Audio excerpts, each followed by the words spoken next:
What's up, everybody? It's your boy Squints here, and this is how you play the Enhancement Elementalist build in Season 3 of Dragonflight. Starting off, you're always going to want to prioritize item level over your secondary stats, but when secondary stats do come into play, you're going to want to prioritize mastery, and then haste and crit is a good third option to have. To curb those munchies, you're going to want to eat them deviled eggs, and if you got your sugar daddy around, he'll be supplying you with that sweet grand banquet. If you're feeling confident going into an encounter or a fight, you should 100% use Vial of Corrupting Rage for that bonus crit, but be cautious because you can end up killing yourself. Otherwise, you can go with Tempered Verse to take the safe route and, well, not kill yourself. For that bonus damage heading into an encounter, make sure you hit the pre-pot with the Elemental Potion of Ultimate Power, and make sure you help your damn healers out in a sticky situation and use the new Dreamwalker's Healing Potion.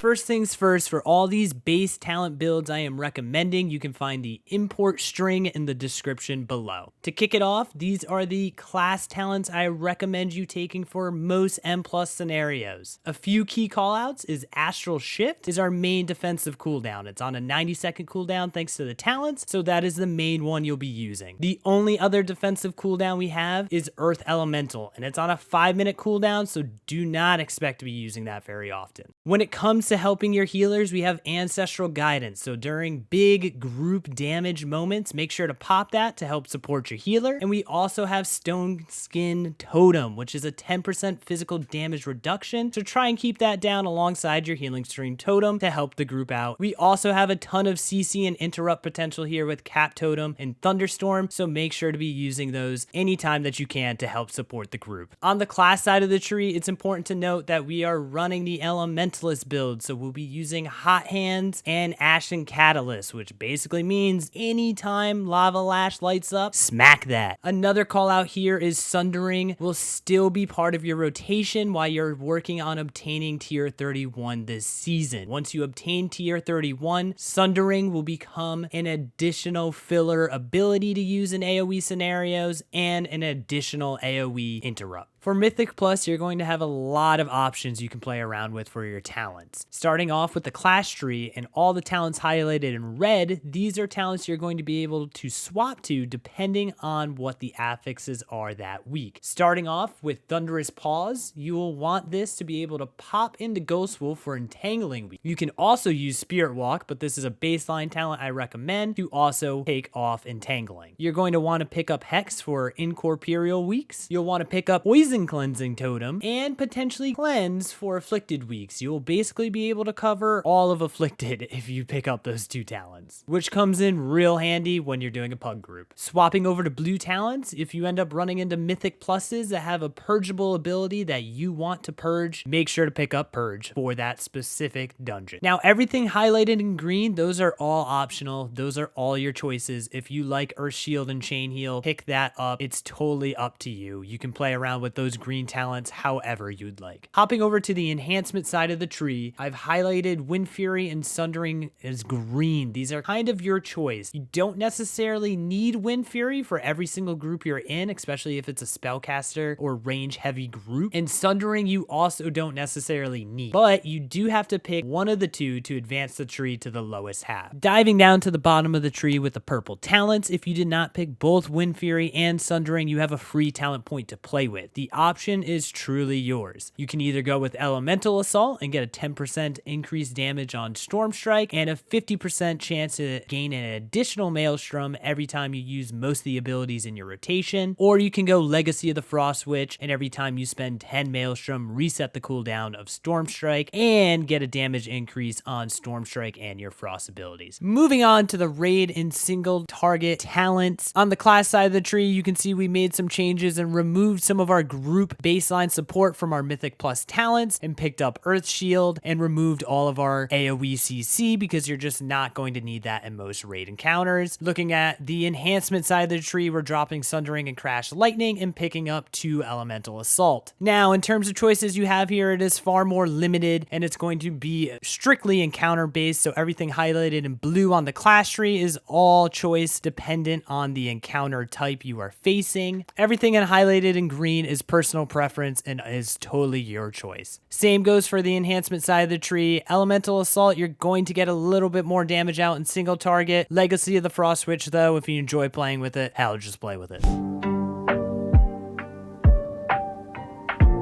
When looking at the Elementalist Enhancement Shaman rotation, the best way to think about it is just a giant priority list. You're always going to be prioritizing the highest priority abilities over your lowest priority abilities. So taking a look at this graphic and starting at the highest priority, we have Primordial Wave. Primordial Wave is always going to be followed up with Lightning Bolt. After your Primordial Wave, you're always going to want to follow that up with your Feral Spirits. With the tier 31 set bonus, that reduces the cooldown of your Primordial Wave. After that, you're looking at Lava Lash, and anytime Lava Lash is glowing, you're basically smacking it, whether it's Hot Hands or a full stack of Ashen Catalyst. Next up, you're looking to spend your Maelstrom when you have 8 or more. In single target, that will be prioritizing Elemental Blast, and when that's on cooldown, you'll hit it with some Lightning Bolts. In AoE, it will always be Chain Lightning. Looking at Crash Lightning, this is only relevant in AoE scenarios, but you will use Crash Lightning to make sure you're maintaining your Crash Lightning buff so that your Storm Strike and Lava Lash are hitting all your targets. Now, in every scenario, whether it's AoE or single target, you'll be prioritizing hitting Frost Strike, followed by a Frost Shock with stacks of your Hailstorm, which you will already have from using your Maelstrom on either Lightning Bolt, Elemental Blast, or Chain Lightning. Next up is a filler ability in an AoE scenario. You can save it for an interrupt, or you can use it for extra AoE damage, and that is Sundering. If you're saving Sundering, or you're in a single target scenario, you will be hitting Storm Strike. And if all of those things are on cooldown and you don't have any Maelstrom, then you will be hitting Wind Fury or Flame Shock as a filler. And here's your single target opener. You want to precast that Wind Fury, baby, hit them with the P-Waves, send out the Feral Spirits, and send in that Lightning Bolt for that haste buff. Then you want to follow up with a Frost Strike, hit them with the Frost Shock, Storm Strike, Lava Lash, Elemental Blast when you're at 8 Maelstrom. Now, if during that single target opener,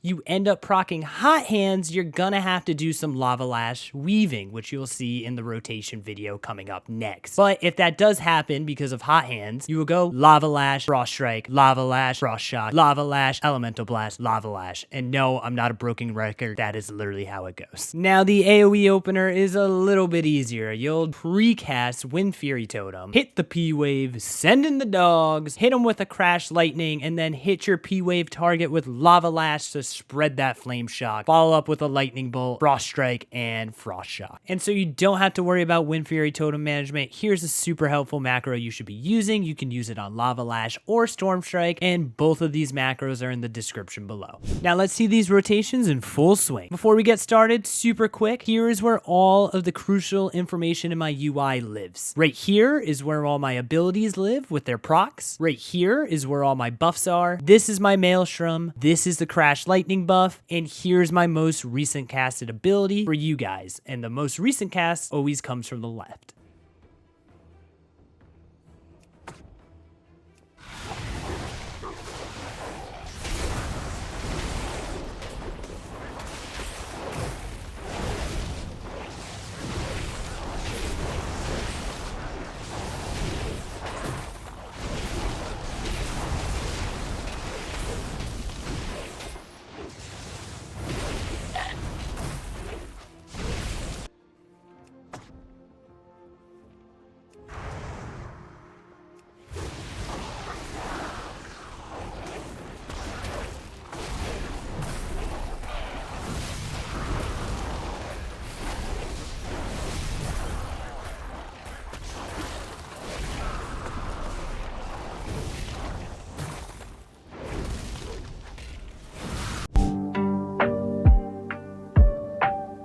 Here's all the best in slot items if you're playing strictly just Mythic Plus. Darkheart Thicket, you'll get the best bang for your bucks because 4 drops come from that dungeon. For all my strictly raiders out there, here's the best in slot drops that you can get from Amirdrassil. For my PvE poppies, here's all the best in slot you can get across all the PvE content in the game. And yes, if you were wondering, the Obsidian Seared Slicer can still be a best in slot. And when it comes to crafted gear this season, your #1 priority to get crafted is that Obsidian Seared Slicer, and early on you're going to want to throw a Fang embellishment on there. Your second priority is going to be the Adaptive Arm Guards, because that is single-handedly one of the strongest embellishments for us. For your third priority craft, you will either go with the Spore Cloak or the Wilder Cloth Shawl. This is totally up to you on which one you would like to use, and depending on what you'd pick, you will throw that Shadow Flame embellishment on them. Here are all the enchants you're going to want for Season 3, and the most notable is the new Helm enchant, the Incandescent Essence, which you get from completing a quest off an item that drops off the first raid boss,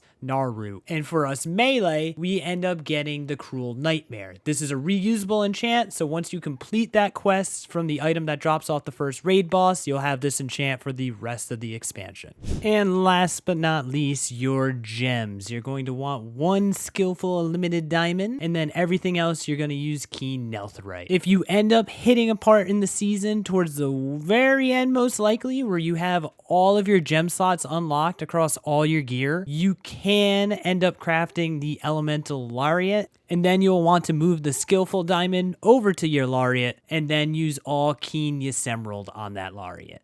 And that's it, everybody. If you have any questions, please let me know in the comments below. If you're interested in seeing this style of guide for other classes or specs, please let me know in the comments below what class and spec you would like to see. Don't forget to spank that like button and kiss that subscribe button, because I have more guides similar to this one coming out for all the Mythic Plus dungeons this season as soon as I get my hands on it. Until then, see y'all next time!